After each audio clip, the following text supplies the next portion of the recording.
Hey, welcome to Wilson's World. I know it's been a while, but that's because I've been busy with my triathlon training. I'm tired. Actually, it's triathlon sprint training, but all the races come out in the spring, etc. Swim, bike, run. So I'm trying to be in shape for that one, so I'm not last or the fattest person out there. So it's been taking up a lot of my time, my YouTube time, my gaming time. So I'm barely getting gaming done these days, but I have finished a few short things like the Little Nightmares DLC. It's kind of short, but it's really good. I really like to finish that. And right now I'm really focusing on Grand Theft Auto mostly, and occasionally PUBG because I can just jump in there and get killed immediately and then move on to my training. So, upcoming things. DJI, they make the little drone things. They also make, since the drones have a lot of auto stabilization stuff, they also make those Osmo gimbal handheld things, like the one I used for Portland Retro Gaming Expo. Anything with motion, it smooths it out. So it's great that they're releasing an updated version, the Mobile 2, because the biggest thing is that it's cheaper. It's a lot cheaper. So it's $130, available for pre-order on Apple exclusively for right now, but eventually they'll sell it everywhere. But in addition to the price, it's also a lot better. It has a built-in battery. You can charge it with an external battery. You can have it charge your phone. It's lighter weight, so it's pretty much improved in every way. It's going to be a great product, so there should be no excuses for having shaky video anymore.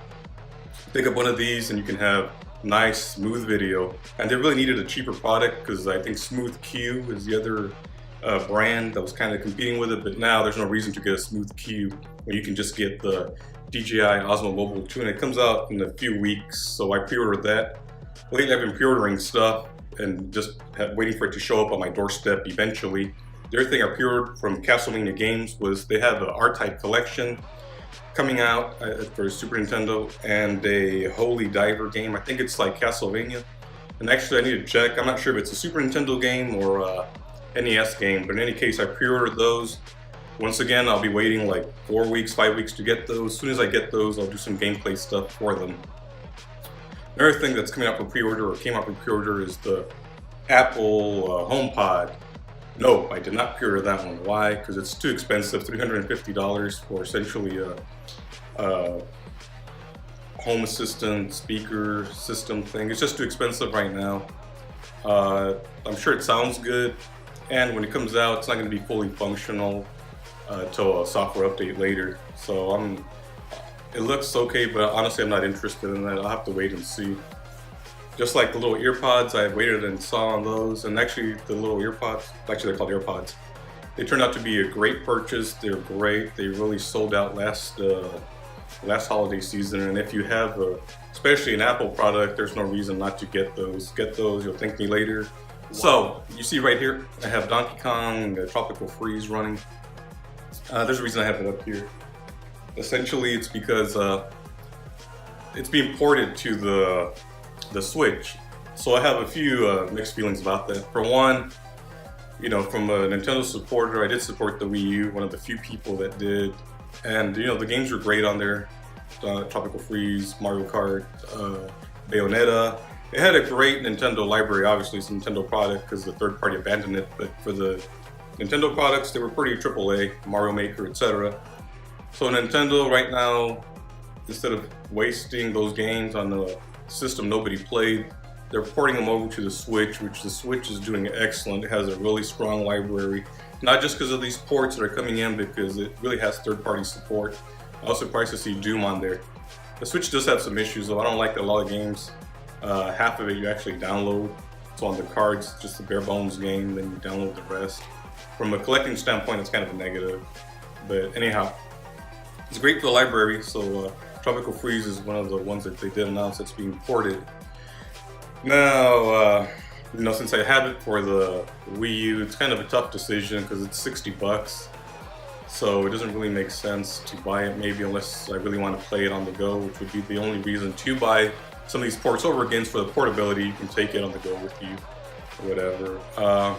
Yeah, but they announced DK and Bayonetta and probably a handful of others. Now, this is from a collecting site. If you're a collector, the Wii U is getting harder to find, even used. New, they're jacking up the price a lot just because it's, you know, out of print. Essentially, Nintendo's not making anymore. So whatever's in inventory, people are jacking up the price. But people are holding on to the Wii U's, and I suspect it's because the Super Smash Brothers. There's no Switch game or no Switch game announced. So a lot of people are really crazy for Super Smash Brothers, so they're not going to let go of the Wii U until they have a newer version. So for me, I do have Super Smash Brothers. I don't play it. I even have a little adapter to use the GameCube controllers. I don't play it's there, but that's just the FYI. If you plan on picking up Wii U or trying to find one, you better get one soon because it didn't get hard to find. And with the retro collecting thing, people hoard. Like I have 2 extra original Xboxes and 2 extra Dreamcasts, but that's just for backups in case one of them breaks. So, last quick thing I wanted to talk to you about was the Black Panther. If you haven't bought the tickets, you're kind of out of luck.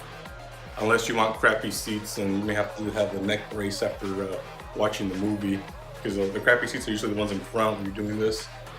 Like, yeah, you don't want to do that. If you haven't bought tickets yet, you're better off just waiting till midweek or the following week. But it's going to be big. It's already pre-sold the most for any Marvel movie. And I think a lot of people are going to watch it more than once. I probably will watch it more than once to make sure I catch all the little details, information in there. Black Panther related, as well as the soundtracks coming out, I think in a week. Of course, produced by or done by TDE, Top Dog Entertainment, and Kendrick Lamar. So I definitely want to pick up that soundtrack. It should be good. I know it's going to be good. And then Top Dog Entertainment's also doing the championship tour, which they're going to have a lot of their roster on tour for quick and heavy 2 months, May and June. So, you know, if you're trying to get tickets for that, I'd suggest you get tickets for that as well. You may have to pay a reseller if you want the better tickets. You know, reseller scalpers, whatever you want to call them, suck, but sometimes it's the fact of life. Anyhow, just a quick video to catch up because it's been a while, and just some quick thoughts on a few things. Usual comment, like, and subscribe, and I'll try to have some more gaming related content soon. Thanks.